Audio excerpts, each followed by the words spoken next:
Uh, Ahli yang berhormat telah sentuh tentang isu attitude, iaitu sikap. Ini saya setuju. Saya ingat kita semua tahu ini adalah satu rintihan yang dikeluarkan oleh majikan tentang pekerja-pekerja yang tak kerja dengan mereka untuk satu jangka masa yang panjang. Dan perubahan attitude ini kita pun cuba masuk di dalam kurikulum mereka.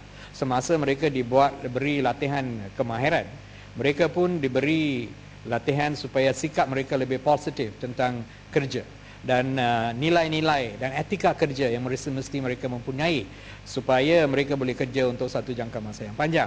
Dan pada pihak majikan pun mereka mesti wujudkan budaya dan persekitaran di dalam tempat kerja yang boleh simpan pekerja dan tidak ada satu situasi di mana pekerja senang keluar untuk mendapat peluang-peluang yang lebih baik di tempat yang luar. So ini adalah satu isu yang dihadapi oleh majikan dan saya setuju dengan ahli yang berhormat bahawa banyak majikan anggap pekerja asing sebagai satu captive worker. Iaitu captive worker itu dia akan terus kerja sekurang-kurangnya 2 tahun dan ini memang mewujudkan satu keadaan yang senang untuk mereka. Ini adalah satu cabaran yang dihadapi oleh kita di dalam negara supaya macam mana kita boleh mengatasi dan membuat perubahan, satu kepada sikap majikan, nombor 2 untuk attitude di dalam sikap pekerja supaya kita boleh menyelesaikan isu yang telah dibangkit. Ini adalah satu isu nasional yang lebih besar sama yang dibangkit oleh ahli yang berhormat daripada Balik Pulau tadi tentang pekerja-pekerja asing dan outsourcing yang dan isu saya dah beberapa kali dah beritahu bahawa harapan kerajaan ialah kita mau kurangkan kebergantungan kepada pekerja asing. Tapi industri di semua tempat termasuk di Selangor atau di Melaka atau di Penang, bila-bila mereka meluaskan, mengembangkan industri mereka, mereka memerlukan pekerja. Dan tiap-tiap kali mereka datang ke kementerian, ada kementerian nasihat dan cuba minta mereka mendapat pekerja tempatan.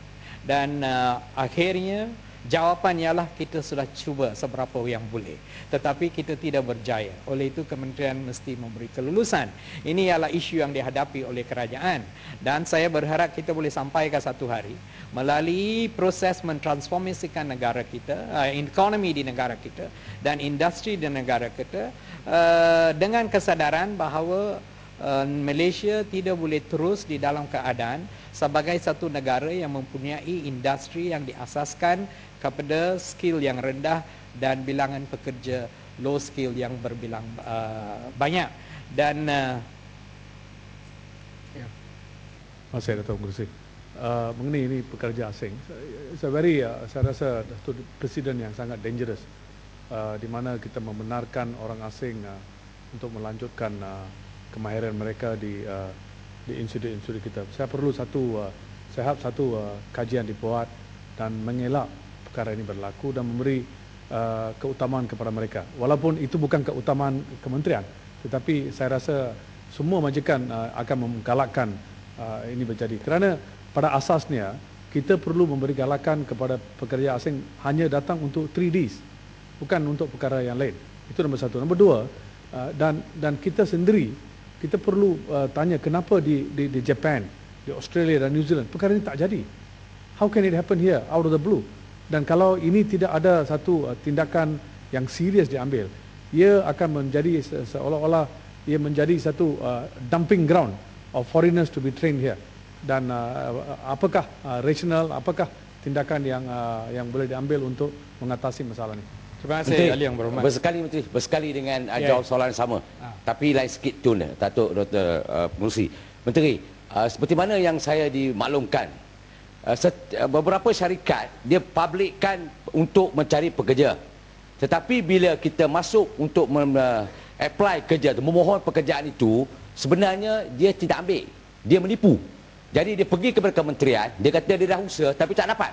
Jadi saya nak tanya, adakah kementerian telah menyiasat sebetul-betulnya seperti mana berlaku dinilai? Kerja kosong, pekerjaan jawatan kosong, tapi bila dimohon oleh tempatan, tak ada kosong.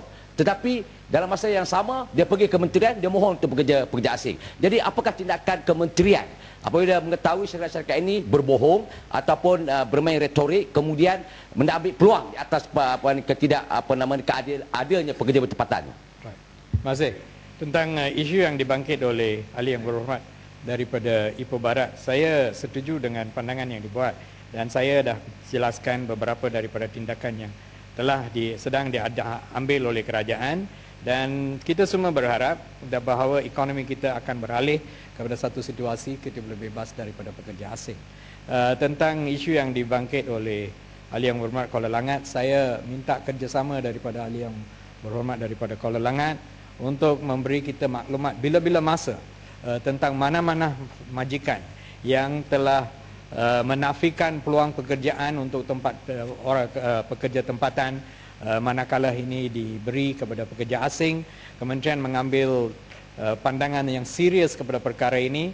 Kalau saya boleh mendapat bukti bahawa perkara ini telah berlaku, saya boleh memberi janji kepada ahli yang berhormat daripada Kuala Langat, kita tidak akan lulus permohonan mereka untuk mendapat pekerja-pekerja asing.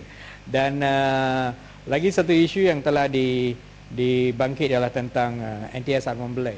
Saya menerima pandangan ini dan banyak yang usaha dibuat untuk meningkatkan lagi bilangan pekerja-pekerja India di dalam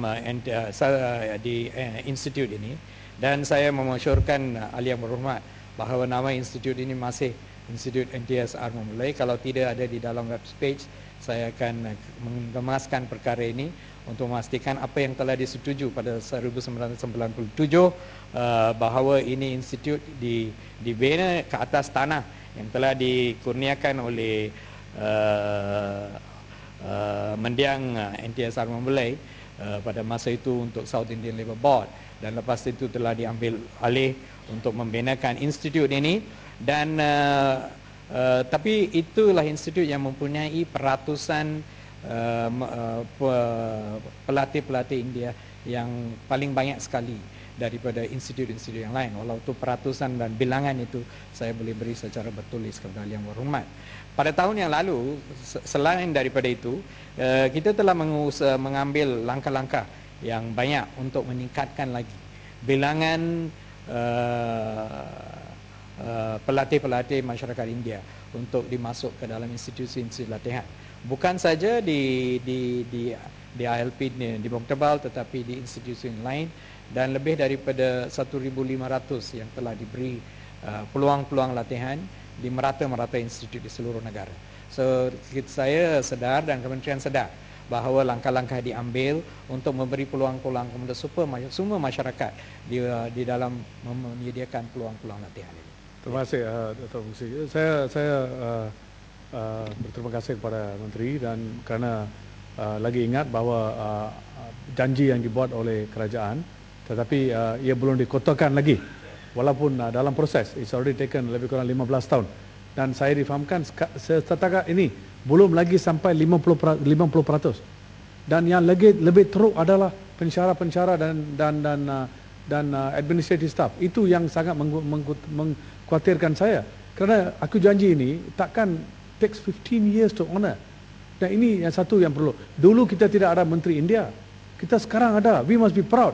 The Indian community will be very proud of you. But sekarang bukan kerana ini tanah warisan masyarakat India.